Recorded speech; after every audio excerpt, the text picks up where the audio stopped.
control of performance, right? Remember the basics. Play it together, play it in tune, play nice sounds, play it under control at all times.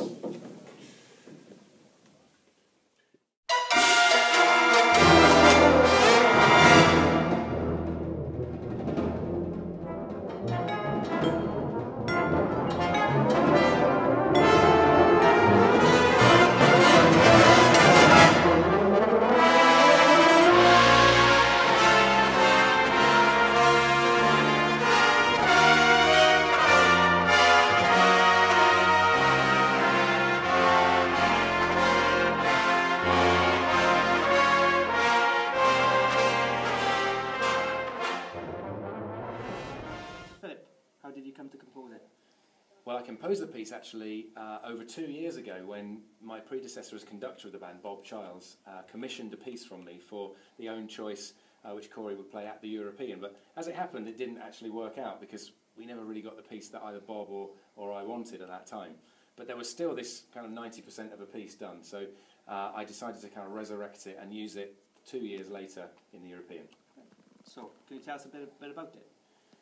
Well, at the time of composing the piece, the Arab Spring was going on, and lots of nations, certainly across the Middle East, were kind of rising up against their leaders, mainly kind of dictators and what have you, and lots of countries were kind of entering a new era where they deposed of their tyrannical leaders. And we were seeing this kind of thing playing out on the news all the time, and I thought it was a really interesting position that a nation can find itself in when suddenly all of the rules of law and everything, the hierarchy which has stood before, is just completely gone. And it's a period of kind of great anticipation and hope, but it's also a period of kind of some fear and anxiety as well. And I just thought that was an interesting feeling to kind of harness, and that pretty much is what the piece is all about. So lots to listen for in the piece, so what should we listen out for? Well, to give some context for the piece, I actually looked back into the history books of my own country and found that in the UK we had our own Arab Spring, when back in the middle of the 17th century we actually committed as a nation regicide, killed the king. This was King Charles I. So my piece, to give a context, as I said, is based on these UK events. So the piece starts quite turbulently, and then we get quite a majestic theme which represents the king. But very soon, his head is chopped off at the gallows, and then we're thrown into this great interregnum, this period where there is no rule.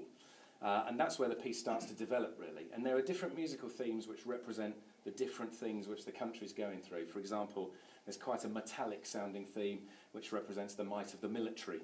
And Oliver Cromwell was in charge of the military at this particular time in the UK.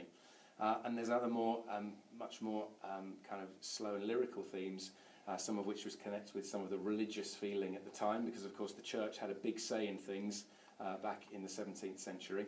But more than anything, there's a kind of a chattering motif which comes back and really establishes itself quite fully towards the end, and this represents the voice of the people, the general population, if you like, who in this particular case, after they tried all sorts of different forms of government in the UK, the will of the people was to bring back the king.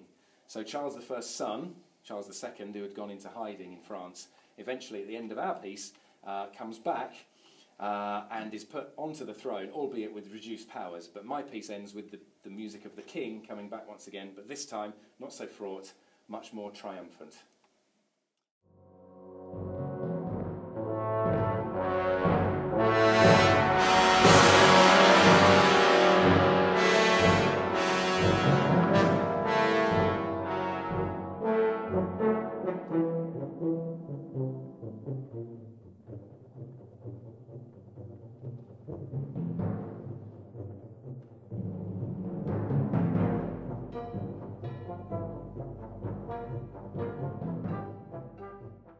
Divine Right, how did you come up with the title?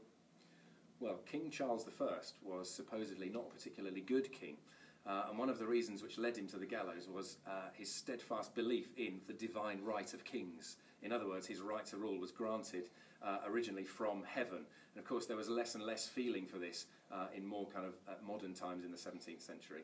But he clung on to that belief, which was one of the direct reasons that he had his head chopped off. Therefore it seemed a great title for the piece.